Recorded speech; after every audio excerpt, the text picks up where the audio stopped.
Yo quiero compartir un mensaje de la palabra y este mensaje, hermanos, tiene que ver mucho con el libro de Romanos, porque Romanos es un libro que ha sido escrito para nuestro tiempo. Amén, es un libro que ha sido escrito para nuestra época. Hemos estado compartiendo el libro de Romanos desde el capítulo 1. Hoy ya nos toca entrar al capítulo 2 de Romanos, y aunque Romanos es un libro muy contextual a nuestra época, siempre nos va a mostrar, la palabra siempre nos va a mostrar a Cristo. La palabra siempre nos va a mostrar sus planes, sus propósitos. La palabra siempre nos va a mostrar nuestra vida, cómo está. Y cómo está el mundo, cómo se mueve el mundo. Así que el mensaje basado en el libro de Romanos, capítulo 2, del 1 al 5, hoy, lo he nombrado de esta forma porque ciertamente es lo que se ve, pero también lo que no se ve. Es lo que se ve cuando lo ves a la luz de la palabra, pero lo que no se ve cuando el hombre no tiene la iluminación de la palabra, no puede ver nada y vive simplemente en un sistema. El mensaje de hoy día se llama la hipocresía del sistema del hombre. Permítame leer Romanos 2, versos 1 al 5, dice, por lo cual, eres inexcusable, le dice al hombre, ¿no? Por lo cual eres inexcusable, oh hombre, quien quiera que tú seas. Dice, quien quiera que seas tú que juzgas, pues en lo que juzgas a otro, te condenas a ti mismo, porque tú que juzgas haces lo mismo. Mas sabemos que el juicio de Dios contra los que practican tales cosas es según verdad. Hermanos, Dios siempre va a hacer las cosas con verdad. Dice, ¿y piensas esto? Está hablando al hombre en general, ¿no? Oh hombre, tú que juzgas a los que tal hacen y haces lo mismo, ¿que tú escaparás del juicio de Dios? ¿O menosprecias, dice, las riquezas de su benignidad, paciencia y longanimidad, ignorando que su benignidad te guía al arrepentimiento, pero por tu dureza y por tu corazón no arrepentido, atesoras para ti mismo la ira, para el día de la ira y de la revelación del justo juicio de Dios. Padre, te damos gracias por tu palabra. Tu palabra es viva, es eficaz. Señor, abre nuestra mente, abre nuestro corazón, moldea nuestra vida, moldea nuestro carácter, nos permite ver y nos permite vernos. Pero lo más importante, nos permite verte y nos permite apreciarte, Señor.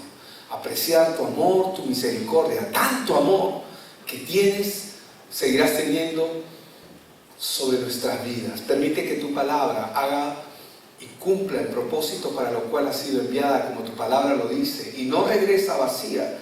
Sabemos que va a regresar con los planes y con los propósitos que tú has planeado. Señor, que así sea, en el nombre de Jesús. Amén. Amén. Hermanos, Dios tiene un gran deseo de salvar a las personas del pecado. ¿Amén? El plan de Dios siempre es salvar al hombre. Eso no ha cambiado desde el inicio. Habíamos visto que inicialmente el hombre peca, inmediatamente Dios le provee al hombre un salvador, le provee la forma, cómo acercarse a él. No una forma que el hombre puede idear para acercarse a Dios, porque no existe tal cosa. La única forma de poder lograr la salvación es tomando lo que Dios nos ha dado. Amén. Tomando lo que Dios nos ha dado. La única forma es cuando nosotros nos alimentamos de lo que Él ha provisto, de lo que Él ha dado. Dios tiene un deseo, sí, de salvar a todas las personas del pecado, de la muerte y del juicio, de la ira, porque la ira de Dios está sobre la humanidad. La ira de Dios, por si acaso, ha sido aplacada en Cristo Jesús sobre los que tienen este evangelio en su vida y en su corazón.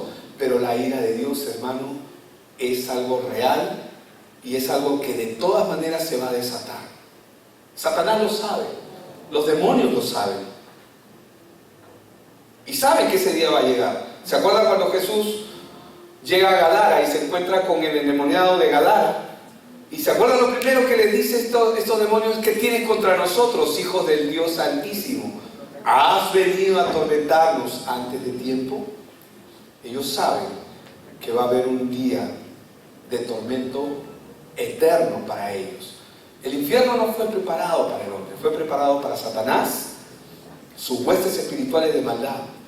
Pero lamentablemente ahí va a estar Satanás, van a estar sus huestes espirituales de maldad, los demonios, y van a estar todos aquellos que rechazan este evangelio.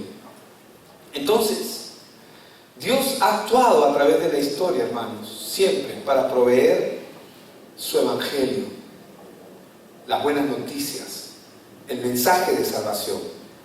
Y sabemos que ese mensaje para nuestro tiempo, ¿cómo viene? Por el oír y el oír. Hermanos, ¿usted quiere escuchar palabra de Dios? Lea la Biblia. ¿Quiere, como alguien dijo, ¿no? Y es verdad, perdone que lo repita, pero es cierto. ¿Quiere escuchar a Dios hablar? Lea la Biblia en voz alta. ¿Quiere que Dios le hable? Lea la Biblia. Amén. Pero cuando el hombre comienza a escuchar el evangelio en su vida, ese evangelio produce el querer como el hacer en el corazón del hombre. Produce lo que el hombre no puede hacer por su propia cuenta. Salvación. Salvación. Muchos líderes en el mundo han desarrollado normas éticas muy altas, muy elevadas.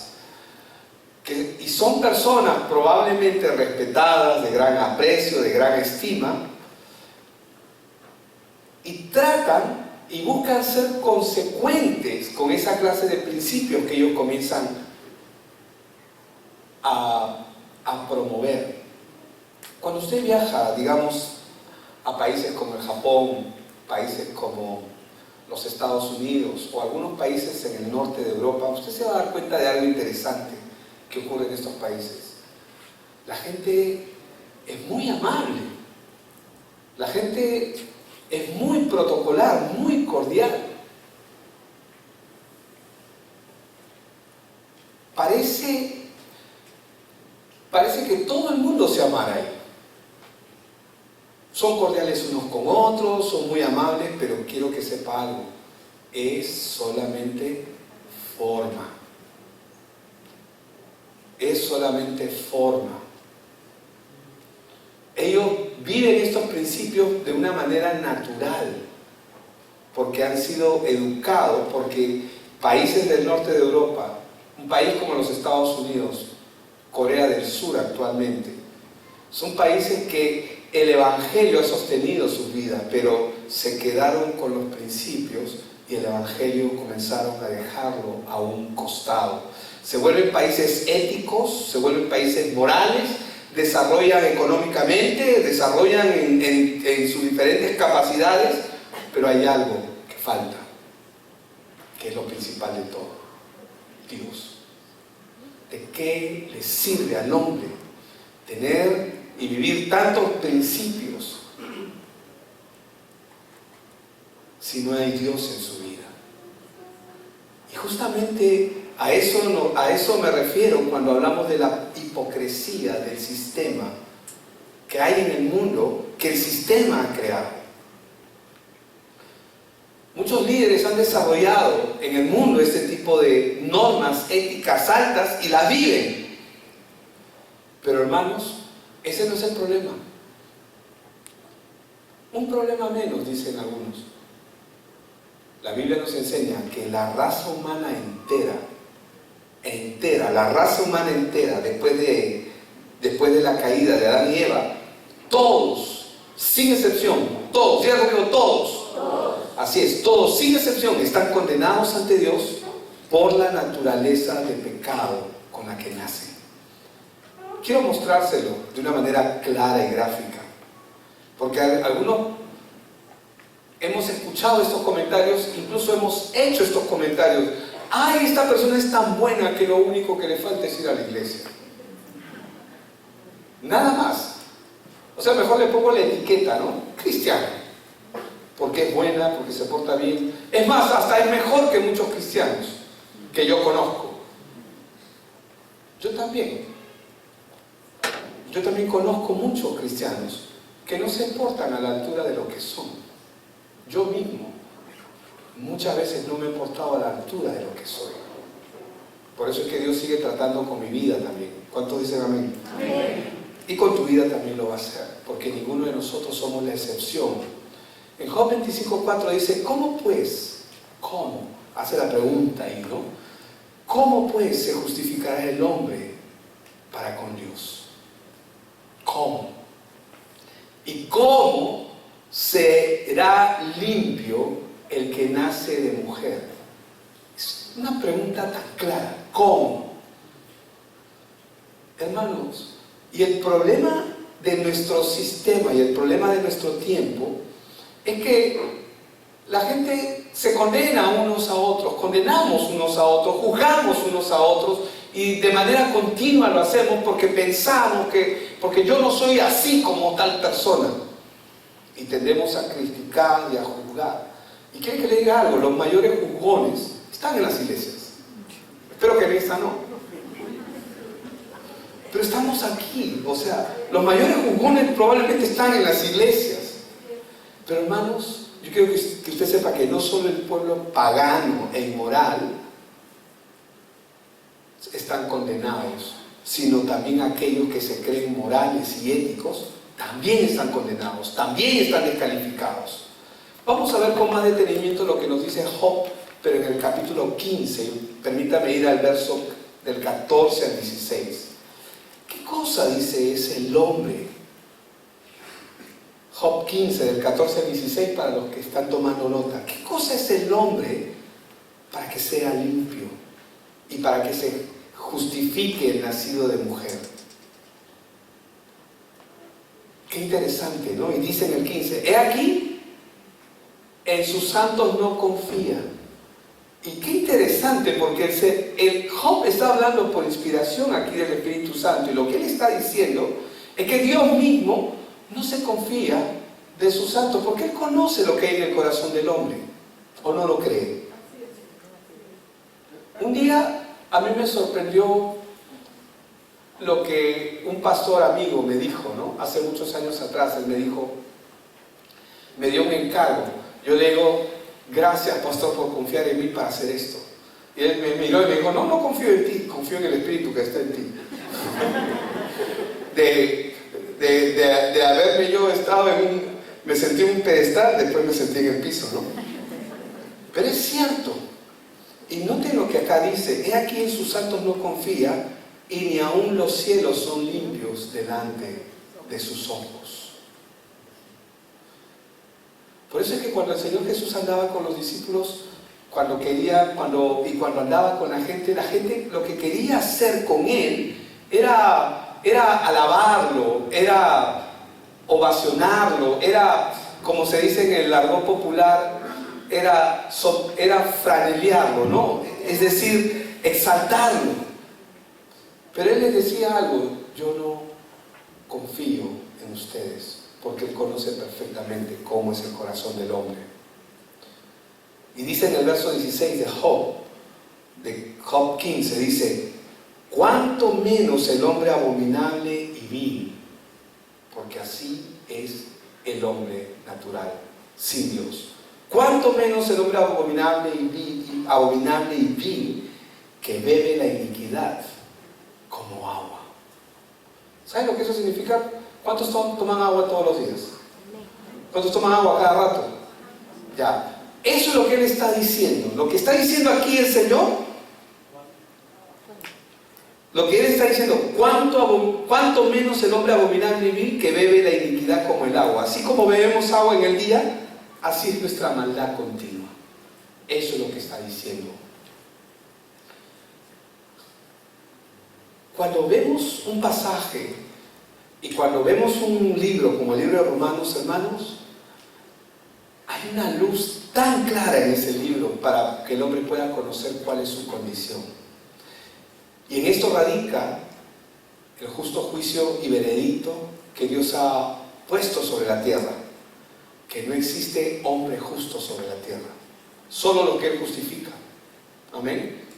Pero aún los que Él justifica, de ellos dice la palabra en Eclesiastés 7:20, de ellos dice: ciertamente no hay hombre justo en la tierra que haga el bien y nunca peque. ¿Qué es hacer el bien bíblicamente? Muchos piensan que hacer el bien es hacer buenas obras. Y sí, son contadas como buenas obras, pero hacer el bien es hacer la voluntad de Dios. El justo procura hacer la voluntad de Dios. Amén. ¿Están conmigo, verdad? El justo procura hacer la voluntad de Dios. Pero acá lo que la Biblia nos está aclarando es que no hay hombre justo sobre la tierra. Y los que Él ha declarado justos, es decir, aquellos que estamos en su gracia, ¿cuántos dicen amén? Amén. Dice que de ellos no hay justo en la tierra que haga el bien, es decir, que busque hacer y que haga la voluntad de Dios y nunca peque. Ahora no voy a ser más directo, porque la primera pregunta me la tendría que hacer yo mismo, ¿no? Pero ¿cuándo fue la última vez que pecaste? Eres un justo delante de Dios si has sido perdonado, si estás delante de Dios y buscas hacer la voluntad de Dios, pero esa es parte de la naturaleza que el hombre tiene, posee. ¿Qué dice Isaías 64, verso 6, referente a este punto? Dice: si bien, trayendo una claridad de la palabra, todos nosotros somos como suciedad, dice, y todas nuestras justicias como trapo de inmundicia. Y cuando aquí la palabra se está refiriendo a este trapo de inmundicia, se está refiriendo a lo más detestable que los judíos podían abominar, porque Dios lo había establecido y prescrito así, que era la sangre. En este caso, no estamos hablando de la sangre muerta. Todos somos como suciedad y todas nuestras justicias como trapo de inmundicia. Y cuando está hablando de esos trapos de inmundicia, hoy lo llamamos serena, otros lo llaman mimosa, otros lo llaman toallas higiénicas.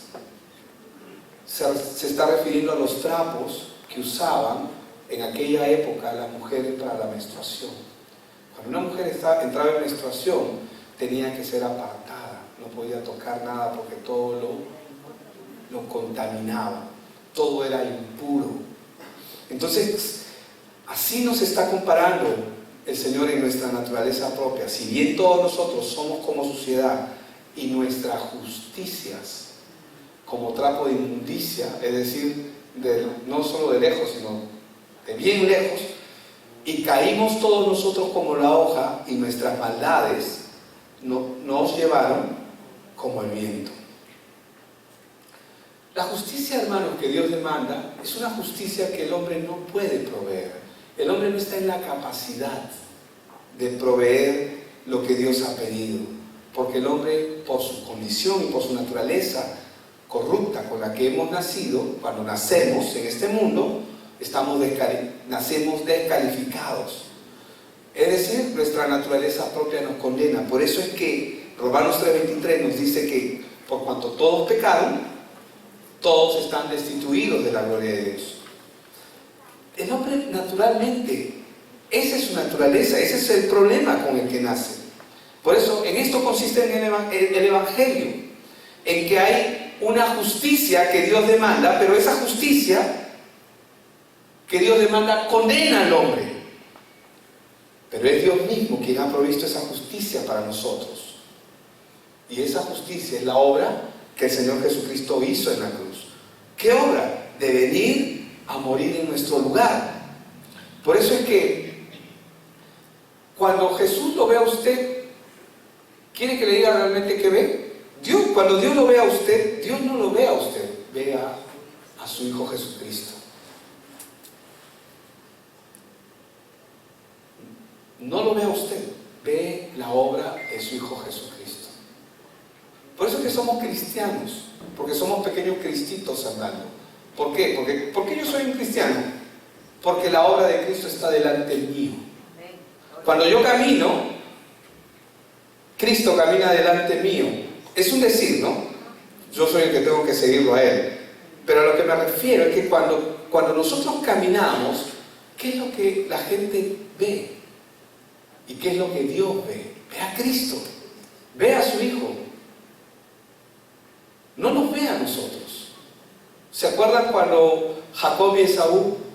Jacob, el engañador, el truán, el estafador, porque en eso consiste su nombre, el usurpador. ¿Se acuerdan que Jacob, para presentarse delante de su padre, para que su padre lo bendiga a él, porque él quería ser bendecido, él quería la bendición y Dios ya lo había planeado así? ¿Qué hizo él? Tuvo que vestirse de su hermano Esaú. Dos seres totalmente distintos, porque Esaú era todo lo contrario a mí. Yo soy un imberbe, él parecía un lobo, ¿no? Pelo por todas partes. Sin embargo, Jacob era imberbe, era lampiño, por decirlo de alguna forma más clara. Entonces, para cuando se acerque él a su padre, tu voz le dice, se parece a la de mi hijo Esaú. Pero, y lo huele, y lo toca, y él se había puesto las pieles de cordero para parecer que, como si fuera, para hacerse pasar por su hermano, porque él no tenía vellosidad. Pero estoy tocando a mi hijo Esaú, y lo bendijo. Y lo bendijo. Es exactamente lo mismo que hizo Cristo por nosotros. Cristo es la figura que nosotros, Él se entregó por nosotros para reemplazarnos. ¿Me dejo entender? Vamos a Romanos 3, 24 al 26 para entenderlo. Dice, siendo justificados gratuitamente. ¿Cuánto vale? ¿Cuánto cuesta? Nada. Mediante la redención que es en Cristo Jesús. Es decir, así como cuando Jacob se presentó ante su padre, él se presentó vestido de su hermano. Cuando usted se presenta delante de Dios, cada vez que usted ora, no ora Billy, no ora usted. ¿Sabe qué? Usted ora, se presenta delante de él, pero en realidad Dios está bendiciendo a Cristo, y a través de Cristo usted es bendecido. Por eso es que el Señor Jesús dijo claramente, y todo lo que pidan, pídanlo en mi nombre. ¿Por qué? Porque Dios le concede todo a Cristo. ¿Por qué? Porque Él es el que ha cumplido la justicia. Dice, vuelvo a leer, dice, siendo justificados gratuitamente por su gracia mediante la redención que es en Cristo Jesús, a quien Dios puso como propiciación por medio de la fe en su sangre para manifestar su justicia a causa de haber pasado por alto en su paciencia los pecados pasados, con la mira de manifestar en este tiempo su justicia, a fin de que Él sea el justo y el que justifica al que es de la fe de Jesús. Por eso es que nosotros somos justificados en Él. ¿Cómo soy justificado? Por la obra de Cristo, no por mis obras. La Biblia dice que en mí no hay nada bueno. Lo único bueno es lo que Él ha depositado en mí.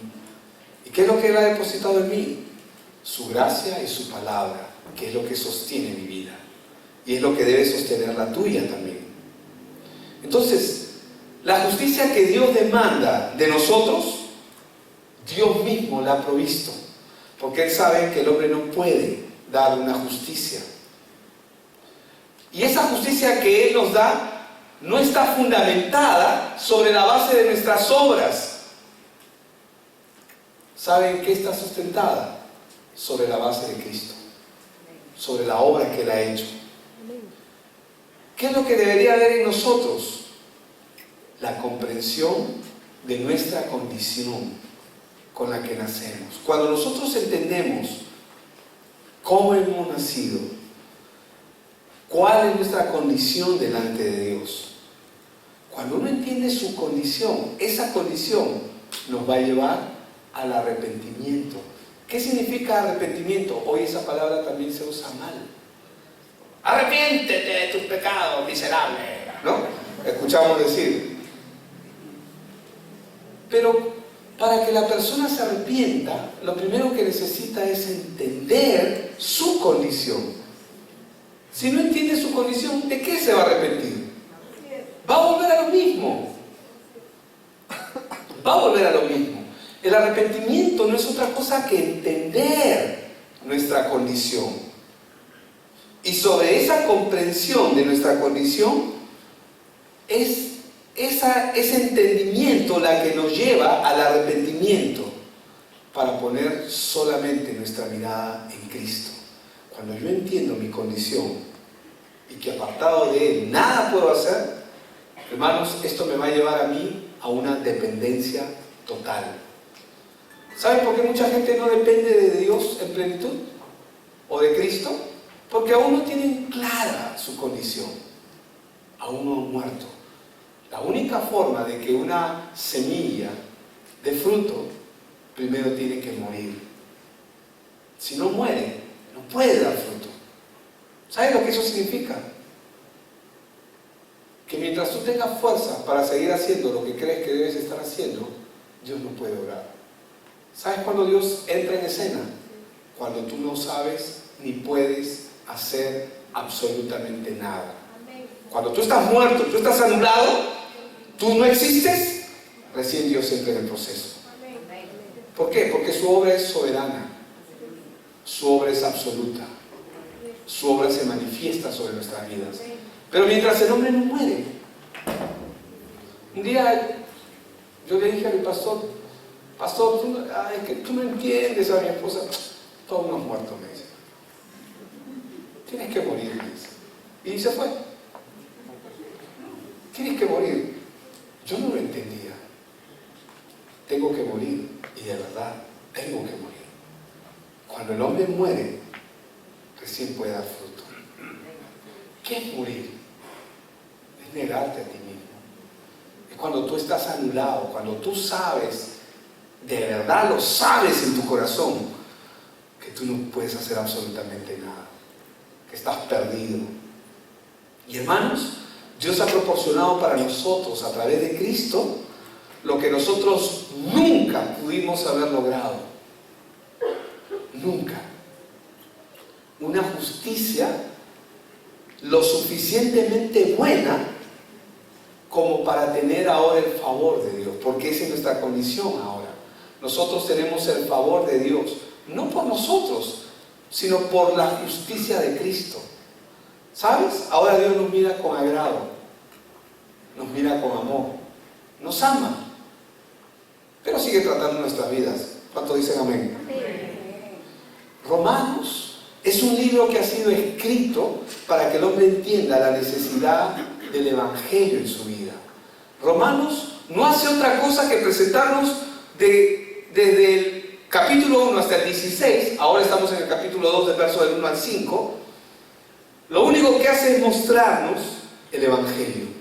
Todo el tiempo nos muestra las buenas noticias. ¿Por qué? ¿Por qué? El por qué. Y nos muestra cómo estamos. Y nos muestra nuestra condición. Porque el hombre, hermanos, por su pecado está bajo condenación. Pero el problema de este tiempo es que el hombre no ve esa condición. Por eso es que Romanos 3, 9 y 10 dice, ¿qué pues? Y Pablo está hablando le está hablando a una audiencia judía que hacen buenas obras, que son gente moral, que son gente muy ética, gente que vive los principios, pero no conocen al Señor. Y les dice, ¿qué pues? ¿Somos nosotros mejores que ellos? Refiriéndose, o sea, tú porque haces el bien, tú porque te portas bien, tú porque haces este tipo de obras y porque no le haces daño a nadie, entre comillas. ¿Qué pues? ¿Somos nosotros mejores que ellos? Y él dice, en ninguna manera, dice. Pues ya hemos acusado a judíos y a gentiles, que todos, diga conmigo todos están bajo pecado. Y verso 10, ¿qué dice? Como está escrito, no hay justo ni a uno. ¿Dónde está escrito? Sí, ahí está en Romanos, pero él está citando el Salmo 14, verso del 1 al 3, donde la misma lista que está en Romanos es la que está en el Salmo. Ahora, ¿cuál era el objetivo aquí de Pablo al escribir este libro? Mostrarnos el Evangelio y mostrarnos que tanto los judíos que se creían y hasta ahora lo hacen, son llamados el pueblo de Dios porque es el pueblo que inicialmente Dios escogió. Pero hermanos, el pueblo de Dios siempre ha sido el pueblo que Él ha escogido, y no son judíos, sino hay judíos y no judíos. Pero bueno, el objetivo de Pablo es mostrarnos que tantos judíos que tenían el privilegio y la atención de Dios en la historia, y aparentemente el resto del mundo estaba apartado, separado de Dios, y que ellos no tenían tratos especiales, sino los judíos solamente. Lo que Pablo está diciendo aquí es que todos están bajo pecado. Lo que está diciendo, no importa si eres judío. Hay gente que cree y piensa que un judío por ser judío es salvo. Eso es una gran mentira, necesita evangelio. El evangelio es para todos. No hay excepción. Amén. Ahora, ¿por qué Pablo se molesta tanto en demostrarnos que todos somos pecadores? ¿Por qué él es tan incisivo en esto? ¿Por qué él está tan eres un miserable? Es como que yo todo el día le digo a una persona, oye, eres un miserable. Ángel, eres un miserable. ¿Qué me va a decir Ángel? Me va a cortar su amistad. Y Pablo todo el tiempo lo que está haciendo con el hombre es lo confronta. ¿Por qué? ¿Por qué se molesta tanto en hacer esto Pablo? ¿Sabes por qué? Pablo lo hace porque el hombre no puede ver su condición. Porque el hombre está ciego. El hombre duda de que es miserable. ¿Sabe? Cuando el hombre se siente que hace cosas buenas, se siente bueno y cree que es bueno. Y eso es un problema delante de Dios. Porque no hay ninguno bueno. Ninguno bueno. Es un vil y miserable pecador. Así somos, así nacemos. Claro, rescatados, redimidos, pero con una naturaleza caída, consciente, con un trato continuo del Señor hacia nuestras vidas para seguir sacando la basura, disculpen la expresión. Ay, pastor, me pasó esto. A mí también me ha pasado muchas cosas. Ay, pastor, ¿qué está haciendo el Señor? Está limpiando, está sacando lo que tiene que salir de nosotros. O dices amén o dices ay, ay, ay. Amén. Amén. Es para glorificar al Señor. Bueno, Señor, ¿qué me estás mostrando ahora? ¿Cuál es tu plan en todo esto? Porque para los que estamos en Él, nada de lo que nos pasa es casual, es fortuito, es ajeno a Él. Todo lo que nos pasa está completamente manejado y con una soberanía absoluta de Él hacia nosotros. Porque estamos en su mano. ¿Quién nos podrá arrebatar de la mano del Señor? ¿Quién? ¿Principados? ¿Potestades? ¿Lo alto? ¿Lo profundo? ¿Quién nos puede separar del amor de Dios? Nada. Romanos 8 es espectacular cuando nos muestra nuestra condición ahora en Cristo, quiénes somos. Entonces Pablo se molesta en demostrarnos nuestra naturaleza corrupta para que aprendamos a depender de Él y no de nosotros. Lo hace porque existen personas que piensan que son básicamente buenos y piensan que el hombre sí es moldeable, solamente necesita corrección, educación, moldear su carácter. Pero el hombre se puede arreglar, es lo que mucha gente piensa. Pero el hombre no se puede arreglar, hermanos. Si el hombre se hubiese podido arreglar por sí mismo, Cristo no hubiera sido necesario que venga. Pero Él vino justamente porque el hombre no puede arreglarse a sí mismo. Y el Evangelio es muy claro con esta verdad. de la naturaleza del hombre, de como ya lo hemos visto antes, ¿no? Si el hombre no puede ver su verdadera condición, no puede arrepentirse y no puede venir a salvación. Hermanos, el Evangelio no es un chocolate solamente, como algunos lo venden. Ven, Cristo te ama, Él va a arreglar tu matrimonio. Ay, sí, yo necesito que el Señor arregle mi matrimonio. Ven, Cristo te ama, Él va a arreglar tu enfermedad. Ay, sí, yo necesito que mi enfermedad se arregle. Ven, Cristo te ama, Él te necesita tanto. Ay, sí, ya le voy a dar un tiempo al Señor. De repente los domingos voy a ese pastor chacargoso, ya no importa. Voy a ir un domingo a ese discipulador que siempre está que me llama y me llama. Y hermanos, tú necesitas correr a Él. Él no necesita correr a ti. Él ha establecido todo para que tú entiendas. Y cuando tú comienzas a leer Romanos, tú comienzas a ver la estafa de lo que es este sistema creado para que el hombre no pueda ver a Dios. Mientras el hombre no vea su verdadera condición, no puede arrepentirse y venir a salvación. Hay gente que quiere hacer arreglos con Dios. ¿Cuántos han tratado de hacer arreglos por lo bajo? Señor, si tú me das esto, yo te voy a dar esto, ¿no? Y queremos arreglar con Dios. O sea que ahora Dios es corrupto, ¿no? Debajo de la mesa, ¿no? Que nadie te vea, que nadie te vea Egipto, ¿no? No, Dios no opera de esa manera. ¿Qué puede negociar el hombre con Dios? La mayoría de la gente, hermanos, no está dispuesta a admitir en lo profundo de su interior que son imperfectos, que son orgullosos, que son egoístas, que son rebeldes, es decir, que son pecadores. No están dispuestos a admitir que están separados de Dios, porque ellos dicen, no, sí, yo en cualquier momento lo voy a buscar, pero déjame todavía disfrutar.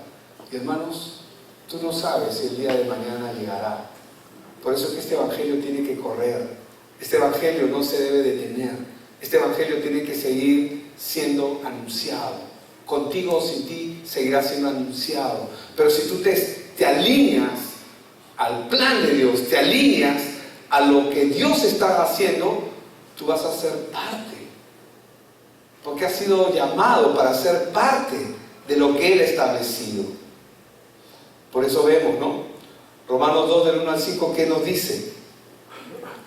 Por lo cual eres inexcusable, oh hombre, quien quiera que seas tú, que juzgas, pues en lo que juzgas a otro te condenas a ti mismo, porque tú que juzgas haces lo mismo, dice. Dios le habla al hombre y ¿sabe lo que le dice? Eres inexcusable. Y le dice, no importa quién seas tú. Amén. Eso es lo que Dios le está diciendo al hombre. No importa quién seas tú, eres inexcusable. Todos necesitamos venir a Cristo. Inexcusable significa que no puede ser excusado o justificado por sí mismo. Y lo que Dios está haciendo con el hombre le está mostrando su condición. Lo primero que aprendemos de Dios aquí es su respuesta a la hipocresía del hombre que puede vivir una vida moral y una vida aún religiosa, que miran mal a los que ellos consideran pecadores, malos, perversos. ¿Pero desde qué ángulo? Desde una justicia aparente, desde una mentira. Romanos 2:2 dice, mas sabemos que el juicio de Dios contra los que practican tales cosas es según verdad, dice. Y piensas esto, hombre, tú que juzgas a los que tal hacen y haces lo mismo, que tú escaparás del juicio de Dios. ¿Qué es lo que nos está dando a entender aquí? Que nadie puede escapar del juicio de Dios por sí mismo. Él ha provisto la forma y es por Cristo. O menosprecia, dice en el verso 4, las riquezas de su benignidad, paciencia y longanimidad, ignorando que su benignidad, ¿a dónde nos guía? pero por tu dureza y por tu corazón, dice, no han arrepentido, atesoras para ti mismo ira para el día de la ira y de la revelación del justo juicio de Dios. Hermanos, las riquezas de su benignidad, su paciencia, dice, y su longanimidad, ¿qué significa eso? Significa que Él es paciente hasta que todos procedan ¿a qué? Al arrepentimiento. Por eso en 2 de Pedro 3:9 está escrito, porque en 2 de Pedro 3:9, ¿qué es lo que dice? El Señor no retarda su promesa, según algunos la tienen por tardanza, sino que es paciente para con nosotros, no queriendo que ninguno perezca, sino que todos procedan, entendiendo arrepentimiento como ¿qué? Entender cuál es nuestra condición. Por eso es que dice que su benignidad nos guía, su bondad, su amor nos guía al arrepentimiento. Es paciente con nosotros. Amén. ¿Cuántos pueden dar gracias de que Él ha sido paciente? Porque hemos sido cabezaduras, muchos de nosotros, tercos. Por eso, hermanos, mi oración en esta mañana es esa, ¿no? Que cada uno de los que estamos aquí presentes siempre estemos seguros de su condición, de que usted está arrepentido y de que está confiando solo en Jesucristo para dirigir su vida. Usted tiene que confiar en Cristo para que su vida sea dirigida, para ser perdonado, para recibir el regalo de Dios. No importa si usted ha estado en la iglesia mucho tiempo, o ha vivido una vida moral, o ha sido un criticón. La vida eterna, hermanos, de cada uno de los que aquí se encuentran, depende de su amor, de su longanimidad. ¿Cuánto tenemos que esperar? ¿Cuántas veces tengo que escuchar este evangelio? Todo el tiempo. ¿Saben? Porque en la medida en que escuchamos este evangelio, ¿qué genera este evangelio en nosotros? Dependencia. Cuando uno comienza a entender su condición, uno comienza a despojarse de sí mismo. Uno comienza a despojarse, a morir, a morir, a morir. Tenemos que aprender a morir. Morir a yo, morir a mis deseos. Hay personas que dicen, yo estoy siendo tratado por el Señor, y no aprendemos. ¿Saben por qué no aprendemos? Porque no estamos viendo. Somos tratados, pero por no ver, por no entender nuestra condición, seguiremos siendo tratados hasta que muramos. Lo digo en sentido figurado. Necesitamos morir. ¿Quieres que algo salga de tu vida? Muere. Ay, pastor, qué duro. Sí, ¿qué quieres que salga de tu vida? ¿Qué quieres que se pierda en tu vida? Si no mueres, no va a salir. La muerte es lo único. La muerte de esa área, si no muere, como dice la palabra, la semilla no puede dar fruto. Siempre el enemigo va a estar trabajando en ciertas áreas en la vida de la gente. ¿Crees que hay hipócritas en la iglesia? ¿En esta iglesia? Claro que los hay, hermanos. Y no estoy diciendo ser hipócrita como otras personas, porque esa es solamente la evidencia. ¿Sabes cuál es la mayor hipocresía que existe en la iglesia? Tu hipocresía con Dios. Cuando tú y Dios, cuando yo soy hipócrita con Él. Ay, pastor, ¿qué estás hablando? Él lo sabe todo. Sí, lo sabe todo, pero a veces somos unos sinvergüenzas. ¿O no? ¿Quieres morir? ¿Quieres sacar algo que en tu vida es feo, que no lo quieres? Necesitas morir. No hay otra forma.